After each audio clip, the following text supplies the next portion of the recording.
Aujourd'hui, je vous parle d'un thème qui est peut-être étonnant. Je vous parle de mémoire, de l'importance de votre mémoire pour soulager vos douleurs et particulièrement dans un contexte de douleurs chroniques, de fibromyalgie, de fatigue chronique et d'autres symptômes douloureux.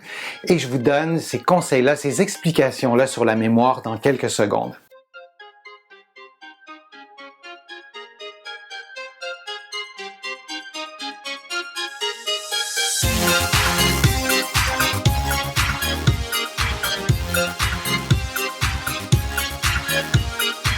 Je suis Denis Fortier. Si vous êtes nouveau ici sur ma chaîne YouTube, je vous conseille de vous abonner en cliquant sur le coin inférieur droit de l'écran. Vous pouvez aussi vous abonner gratuitement à mon infolettre en visitant mon site web, le www.denisfortier.ca. Vous allez pouvoir aussi prendre un rendez-vous en ligne. J'offre des téléconsultations et vous allez pouvoir aussi faire une contribution. Vous le savez, ça m'aide à produire plus de contenu gratuit et à continuer à vous aider comme ça sur ma chaîne YouTube.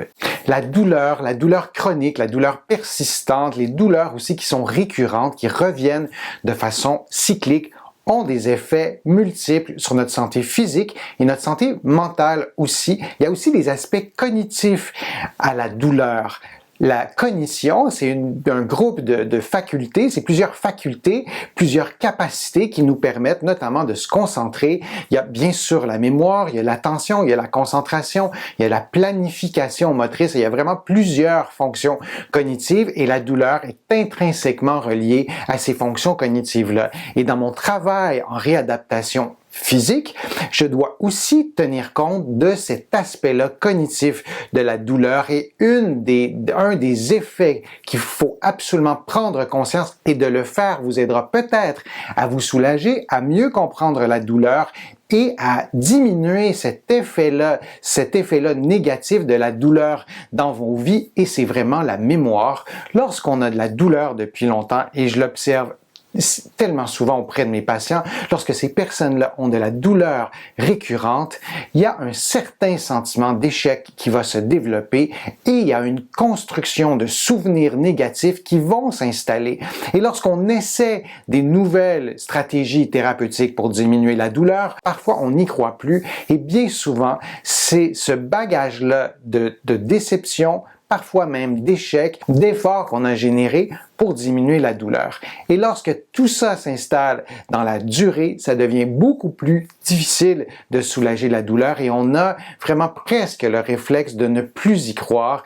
Et un truc que je donne souvent à mes patients, c'est d'essayer de se refaire une banque de souvenirs positifs, de pouvoir évoquer une tentative de soulagement en étant positif et en mettant dans la balance des expériences positives, bien qu'il y aura des expériences négatives aussi, fort probablement. C'est le propre un peu de la douleur chronique, de la douleur persistante par définition, et d'ajouter des expériences positives va vous aider à mieux soulager votre douleur et plus efficacement aussi. Et une des façons d'ajouter des expériences positives, c'est d'y aller vraiment très graduellement dans les stratégies thérapeutiques que vous allez aborder, que ce soit le retour à l'activité physique, que ce soit des exercices très spécifiques pour des régions particulières. Et dans cette construction-là de souvenirs positifs aussi, c'est de vous-même d'instaurer un environnement ou une ambiance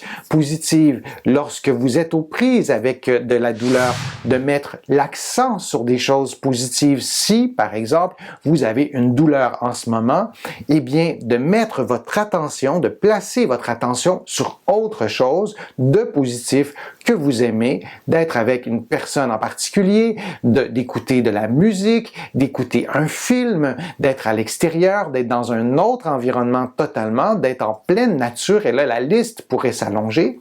Et plus on y réfléchit, plus on découvre des choses aussi qu'on aime, qui nous permettent d'être dans une ambiance positive, Et parfois, en faisant ça, on arrive à se construire un bagage d'expériences positives et d'associer la douleur à autre chose que des échecs, à autre chose qu'une tentative de soulagement qui n'a pas vraiment réussi ou qui a peut-être réussi, mais puisque la douleur est revenue, on se dit, finalement, c'était pas vraiment une réussite, c'était peut-être un échec. Et le fait de construire comme ça des souvenirs positifs vous aide aussi à avoir une meilleure confiance en vous et contrecarre aussi deux éléments fondamentaux dans un contexte de douleur chronique, c'est la kinésiophobie, c'est la peur de bouger, on va restreindre nos activités physiques, on va restreindre certains mouvements très précis, parfois de façon consciente et volontaire et parfois de façon automatique, on ne s'en rend pas compte. Ça, c'est pour la kinésiophobie. Et l'autre élément parfois qui vient se greffer au portrait clinique dans un contexte de douleur chronique, c'est la catastrophisation ou le catastrophisme, c'est-à-dire la profonde conviction que notre condition ne va pas s'améliorer, que notre condition va dégénérer, qu'on n'aura pas de contrôle sur la douleur, que si on consulte d'autres professionnels, ces professionnels-là pourront pas nous aider. Ça, c'est de la catastrophisation ou du catastrophisme. Ça fait partie de l'anxiété. C'est une forme d'anxiété. Et lorsqu'on ajoute des expériences positives reliées à la douleur qui deviennent rapidement des souvenirs, ça nous aide aussi à contrecarrer cette kinésiophobie-là et cette catastrophisation-là. Et je termine ma vidéo en vous disant que lorsqu'on veut diminuer la douleur dans un contexte de douleur chronique, de fibromyalgie, de syndrome de fatigue chronique, il y a plusieurs diagnostics reliés à la douleur chronique. Moi, je préfère vraiment qu'on prenne l'angle de la réparation, c'est-à-dire qu'on essaie de réparer certaines choses et c'est souvent ça qui se passe.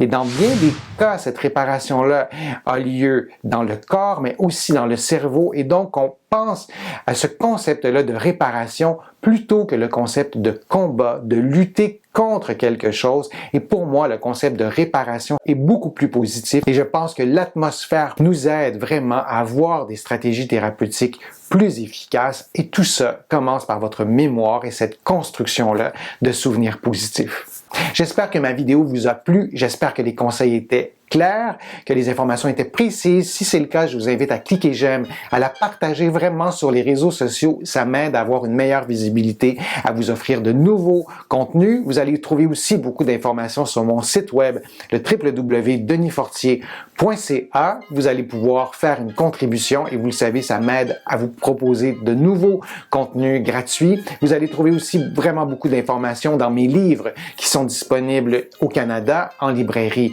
et sur le web. J'ai le privilège d'être publié à travers le monde. Mes livres sont notamment disponibles en France, en librairie et sur le web. Je suis Denis Fortier. Je vous remercie beaucoup. À bientôt.